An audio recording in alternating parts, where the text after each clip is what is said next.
వాస్తవంగా 10 సంవత్సరాలు బీఆర్ఎస్ పరిపాలనలో మరి వాళ్ళకి రోడ్లు కనబడలేదా వాళ్ళ కళ్ళకు అనేసి ప్రశ్నిస్తున్నాను నేను. ఎందుకంటే చింతనమానేపల్లి చాలా వెనుకబడినటువంటి మండల్, అభివృద్ధికి చాలా దూరంలో ఉన్నటువంటి మండల్, మరి కొత్త మండల్, మరి అన్ని ఏ సౌకర్యం లేనటువంటి మండల్.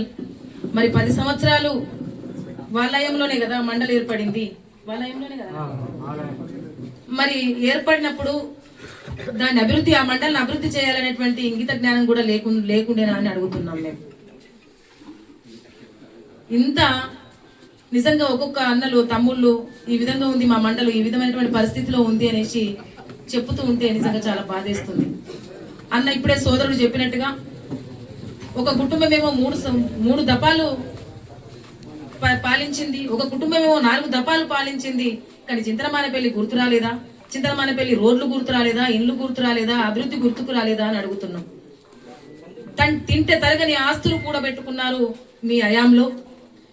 అప్పుడున్నటువంటి కేసీఆర్ నుంచి మొదలుకుంటే బీఆర్ఎస్ బీజేపీలో పనిచేసినటువంటి నాయకులు ఎవరైతే ఉన్నారో ఆ నాయకులు ఆనాడు నిజంగా వాళ్ళ కొడుకులు మనవలు తింటే తరగని ఆస్తులు సంపాదించుకున్నారు. కానీ ప్రజల ఓట్లు మాత్రమే మీకు అవసరం, కానీ ప్రజల అభివృద్ధి మీకు అవసరం లేదా అనేసి మేము ప్రశ్నిస్తున్నాం.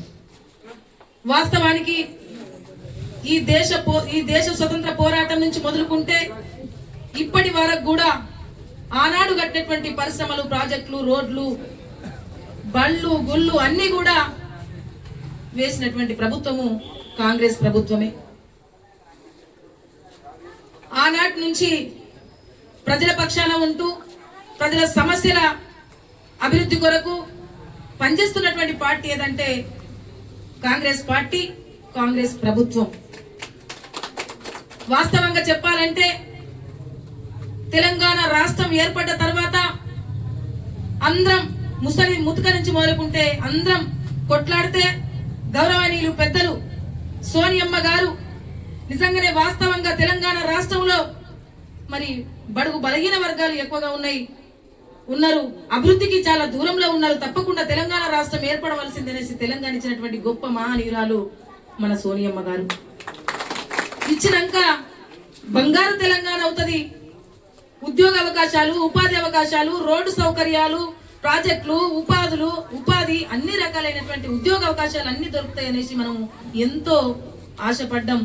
10 సంవత్సరాలు పట్టం కట్టినాము కేసీఆర్ గారికి.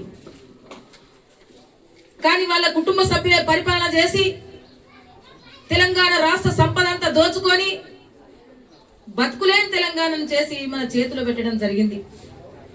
దాని తర్వాత గౌరవనీయులు పెద్దలు మన ముఖ్యమంత్రి రేవంత్ అన్న గారు మరి ఇచ్చినటువంటి హామీలను మెల్లమెల్లగా నెరవేరుస్తూ తప్పకుండా పేద ప్రజలకు అందేటువంటి సంక్షేమ పథకాలు ఏవైతే ఉన్నాయో అవి తప్పకుండా పేదలకు చేరవలసిన అవసరం, బాధ్యత మనపై ఉంది. కాబట్టి ఇచ్చిన హామీలను మనం నెరవేర్చాలనేసి ఒకవైపు అప్పులు కడుతూనే ఇంకొక వైపు ఇచ్చినటువంటి హామీలను నెరవేరుస్తూ రావడం అనేది జరిగింది. మనం చూసినాం, డబుల్ బెడ్రూమ్లు అన్నారు, ఉద్యోగాలు అన్నారు, ఉపాధి అవకాశాలు అన్నారు, ప్రాజెక్టులు కట్టిండ్రు, పర్సెంటేజ్లు తీసుకొని ప్రాజెక్టులు కూలిపోయేటువంటి ప్రాజెక్టులు కట్టిండ్రు. ఇలాంటి పరిస్థితి వాళ్ళదైతే ఆచి తూచి ఆలోచించి ఒక ప్రాజెక్టు నిర్మిస్తే దాన్ని ఒక పటిష్టంగా ఉండాలి, 10 కాలాలు నిలవాలి అనేటువంటి ఒక ఆలోచనతోటి కాంగ్రెస్ ప్రభుత్వం ఉంది. సోదరులారా, వాస్తవంగా 2.5 సంవత్సరాలైంది గవర్నమెంట్ ఏర్పడి. కానీ ఒకవైపు అప్పులు కడుతూ, ఒకవైపు ఇంద్రమ్మ ఇండ్లు పథకాలు ఇవన్నీ ఇస్తూ వస్తున్నటువంటి క్రమంలో మరి కొంత నిజంగానే జాప్యమైనటువంటి వాస్తవము. అది తప్పకుండా ఈ ప్రాంతం అభివృద్ధి కొరకు, మన అందరి అభివృద్ధి కొరకు, బడుగు బలహీన వర్గాల అభివృద్ధి కొరకు తప్పకుండా మేము కూడా ఈ ప్రాంతంలో చాలా రోడ్డు సౌకర్యాలు లేవు, ఇండ్లు లేవు, నీళ్లు లేవు, బడి లేదు, చాలా రకాలైనటువంటి చెప్పారు మీరు. అవి సీఎం గారి దృష్టికి తీసుకెళ్లడానికి తప్పకుండా ప్రయత్నం చేస్తామనేసి ఈ సందర్భంగా తెలియజేస్తున్నాం.